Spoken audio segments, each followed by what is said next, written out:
ഹരിയോടൊപ്പത്തിൻ്റെ പുതിയൊരു ലക്കത്തിലേക്ക് സ്വാഗതം.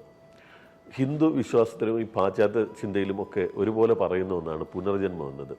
അതേക്കുറിച്ച് ഹരി എപ്പോഴെങ്കിലും ചിന്തിച്ചിട്ടുണ്ടോ? ഈ പുനർജന്മം ഉണ്ടാകാൻ സാധ്യതയുണ്ടോ? പുനർജന്മം ഇന്നത്തെ കാലഘട്ടത്തിൽ ശരിക്കും യഥാർത്ഥത്തിൽ ചിന്തിക്കേണ്ടതും പഠിക്കേണ്ട ഒരു വിഷയമാണ് എന്നെനിക്ക് തോന്നുന്നുണ്ട്.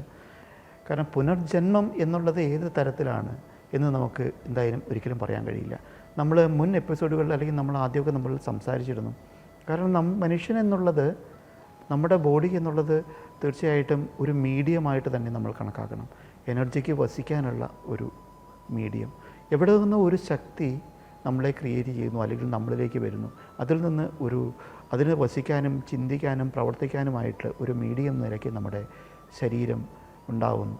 ആ ശരീരത്തിൽ നിന്ന് ഒരു പ്രത്യേക സമയത്ത് അല്ലെങ്കിൽ പ്രത്യേക കാലഘട്ടം കഴിയുമ്പോൾ ആ എനർജി പുറത്തേക്ക് പോവുകയും ചെയ്യുന്നു. നമുക്കറിയാം, ഐൻസ്റ്റീൻ്റെ ലോ നമ്മൾ വളരെ ചെറുപ്പത്തിൽ തന്നെ സ്കൂളിൽ നമ്മൾ പഠിച്ചിട്ടുള്ളതാണ്. കാരണം എനർജി ഉണ്ടാക്കുവാനോ നശിപ്പിക്കുവാനോ കഴിയില്ല, അത് ഒരു ഫോമിൽ നിന്ന് വേറൊരു ഫോമിലേക്ക് മാറ്റുവാൻ മാത്രമേ കഴിയുള്ളൂ എന്ന് വളരെ സയൻറ്റിഫിക്കായിട്ട് നമ്മൾ പഠിച്ചിട്ടുണ്ട്. ഇതേ വിഷയം തന്നെ നമ്മുടെ പൗരാണിക ഭാരത ഗ്രന്ഥങ്ങളിൽ വളരെ വ്യക്തമായിട്ട് തന്നെ പറഞ്ഞിട്ടുമുണ്ട്. അപ്പോൾ ഒരു ശക്തിയെ നശിപ്പിക്കാനും കഴിയില്ല, ഉണ്ടാക്കാനും കഴിയില്ല. അപ്പോൾ നമ്മളെന്നുള്ള ശക്തി എങ്ങനെയുണ്ടായി എന്നുള്ള സാധനത്തിന് അവിടെ ഒരു ചോദ്യം തീർച്ചയായിട്ടും വരും. നമ്മളിലേക്ക് ഒരു ശക്തി ഉണ്ടായപ്പോഴാണ് നമ്മൾ ജനിച്ചത്. നമ്മളിൽ നിന്നുള്ള ശക്തി പോയപ്പോൾ നമ്മൾ പറഞ്ഞു, ഇന്നയാൾ പോയി, ഇന്നയാൾ മരിച്ചു എന്ന് പറയുന്നു. ഈ ശക്തി എങ്ങോട്ടായിരിക്കും പോവുക? അത് തീർച്ചയായിട്ടും ഒരു ചോദ്യചിഹ്നമാണ്. അപ്പോൾ നമ്മൾ ഈ പറഞ്ഞ പോലെ നമ്മൾ തൊട്ട് മുകളിലേക്ക് നോക്കുമ്പോൾ നമ്മുടെ മുകളിലുള്ള പല ലൈറ്റുകൾ, ഈ ലൈറ്റിൽ ഒരു ലൈറ്റ് ഫ്യൂസായി പോയാൽ അത് പാരലായിട്ട് പലതിനെയും കണക്ട് ചെയ്തിരിക്കുന്ന ഒരു വയറാണെങ്കിൽ അപ്പുറയുള്ള ലൈറ്റുകളെല്ലാം കത്തും.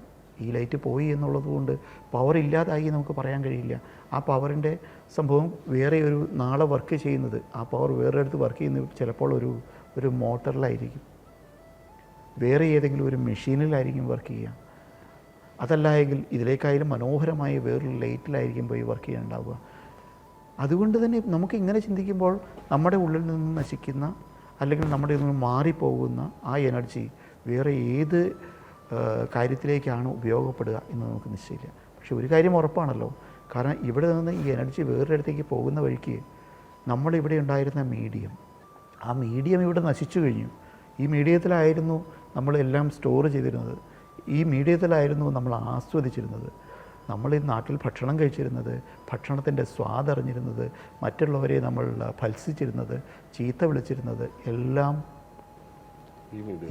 ഈ മനസ്സുകൊണ്ടും അല്ലെങ്കിൽ ഈ ബ്രെയിൻ കൊണ്ടുമായിരുന്നു. ഇവിടെ നിന്ന് ഈ ശക്തി പോയപ്പോൾ, ആ ശരീരം ഇവിടെ നഷ്ടപ്പെട്ടപ്പോൾ ആ ശക്തിക്ക് ഒരിക്കലും ഒന്നും ചിന്തിക്കാനുള്ള പ്രാപ്തിയില്ലാതെയായി. തീർച്ചയായിട്ടും ആ ശക്തി വേറെ ഒരു പുതിയ ശരീരത്തിലേക്കാണ് പ്രവർത്തിക്കുന്നതെങ്കിൽ അന്ന് തൊട്ട് വീണ്ടും അതിൻ്റെ ഒരു പുതിയ ജീവിതമാണ് വരിക. ഇവിടെ നിന്ന് ഒരു ബന്ധവും അങ്ങോട്ട് ഉണ്ടാവില്ല.